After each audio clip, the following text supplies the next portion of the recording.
नमस्कार, आप देख रहे हैं रिपब्लिक भारत। आपके साथ मैं हूं ज्योत्सना बेदी। हम मौजूद हैं रिपब्लिक के बिग स्कैश स्टूडियो में।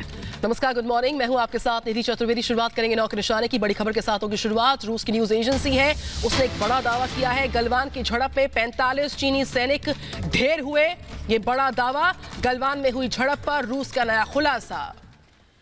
तो रूस की तरफ से बड़ा दावा किया गया है। न्यूज एजेंसी का यह दावा है, गलवान झड़प में 45 चीनी सैनिक मारे गए थे। इस बात को चीन ने मानने से बार बार इनकार किया, लेकिन अब देखिए चीन के झूठ का पर्दाफाश एक एक कर हो रहा है। हमारे senior executive editor Abhishek Kapoor हमें और जानकारी देंगे। अभिषेक जी, चीन बेशक बार बार इनकार करता रहे, लेकिन एक और दावा अब रूस की न्यूज एजेंसी की तरफ से किया गया है कि 45 सैनिक चीन के मारे गए हैं। देखिए, बिल्कुल ये एक कोई नई जानकारी नहीं है, पर आप देखें कि कुछ चीन के जो सोशल मीडिया है उन पे कभी कभी बीच बीच में खबर आती थी, और अमेरिका के एक इंटेलिजेंस सोर्स ने कॉन्फर्म किया था कि इस तरह के चीन के भी हताहत हुए हैं। चीन की कुछ शेखी थी कि स्वीकार नहीं करेंगे। उनकी एक कमेंट आया था जिसमें उन्होंने मना नहीं किया था कि उनके कुछ हताहत हुए हैं, पर उन्होंने ये कहा था कि हम इस तरह की संख्या अनाउंस नहीं करते हैं। एक ओब्लिक एडमिशन था कि उनके यहाँ भी कुछ सोल्जर्स के हानि हुई है। अब ये रशियन एजेंसी है, हम तो चलिए पार्टी हैं डिस्प्यूट के, और ये रशियन एजेंसी है, रशिया चाइना का मित्र भी है। उसके बाद भी अगर इस तरह की जानकारी आ रही है तो आज रक्षा मंत्री अपना बयान देंगे, उसमें और शायद क्लैरिटी हो किस तरह का विड्रॉल हो रहा है, किस तरह की अंडरस्टैंडिंग है। पर हमारे गलवान के जो शहीद हैं उनके लिए एक और आत्मा की शांति की बात है कि वो लड़े और सामने दुश्मन को भी उतना नुकसान किया जितना दुश्मन ने सोचा भी नहीं था। बहुत बहुत धन्यवाद। हमारे साथ फोन लाइन पे हमारे senior executive editor Abhishek Kapoor जुड़े हुए थे। तमाम जानकारियां साझा करने के लिए शुक्रिया फिर से आपका। तो गलवान में दरअसल हुआ क्या था, ये उसको विस्तार से जाने समझे, और गलवान का विवाद भी दरअसल क्या है वो भी आपको समझाएंगे। लेकिन पहले हम बात करेंगे गलवान में क्या हुआ था। लद्दाख अक्साई चीन के बीच है ये पूरी घाटी। LAC भारत चीन को अलग करने वाली दरअसल ये घाटी है।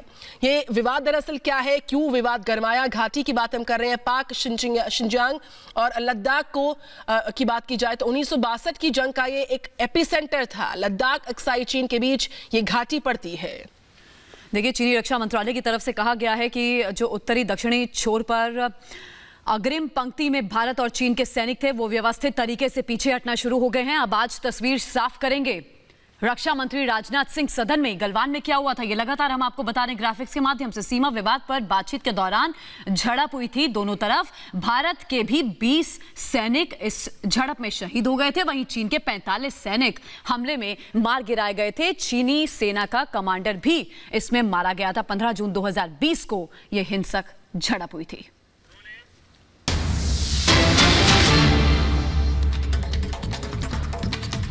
तो वहीं LAC पर जानकारी को साझा किया जाएगा। राज्यसभा में आज राजनाथ सिंह की तरफ से संसद में मौजूदा हालात पर जानकारियां साझा की जाएंगी, जानकारियां दी जाएंगी।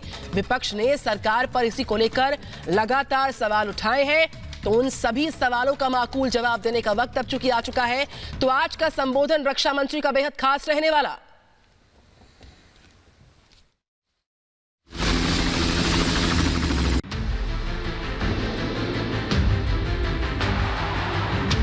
लद्दाख में भारत और चीन के बीच पिछले साल मई से जारी तनाव में अब कुछ नरमी दिखाई देने लगी है। चीनी रक्षा मंत्रालय ने दावा किया है कि सैन्य स्तर के नवे दौर की बैठक में बनी सहमति के आधार पर दोनों देशों ने पैंगोंग से झील के उत्तरी और दक्षिणी किनारे से अपनी अपनी सेनाओं को पीछे हटाना शुरू कर दिया है। हालांकि भारतीय सेना की तरफ से अभी तक कोई आधिकारिक बयान नहीं आया है। चीन की पुरानी आदतों से सतर्क भारत अभी वास्तविक नियंत्रण रेखा पर कोई ढिलाई देने के मूड में नहीं।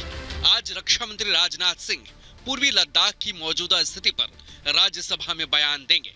माना जा रहा है कि इसमें वो चीन के बयान पर भी जानकारी दे सकते हैं। जून महीने में भारत और चीन के बीच रिश्ते तब और बिगड़ गए थे जब 1975 के बाद पहली बार LAC पर किसी सैनिक की शहादत हुई थी। गलवान घाटी में हुई हिंसक झड़प में भारत के 20 जवान शहीद हुए थे, जबकि चीन के भी 40 से ज्यादा सैनिक मारे गए थे। हालांकि चीन ने अपने मारे गए सैनिकों की संख्या का खुलासा नहीं किया था। इसके बाद से ही दोनों देशों के बीच तनाव का माहौल था। मामले को सुलझाने के लिए भारत और चीन के बीच सैन्य और कूटनीतिक स्तर पर वार्ताओं का सिलसिला जारी था। भारत का रुख हमेशा स्पष्ट रहा कि मामले के हल के लिए चीन को अप्रैल की शुरुआत वाली स्थिति में लौटना होगा। भारत और चीन की सेनाओं के बीच 24 जनवरी को मोल्डो चुशूल सीमा स्थल पर चीन की तरफ कोर कमांडर स्तर की 9वें दौर की वार्ता हुई थी। ये वार्ता 15 घंटे चली थी।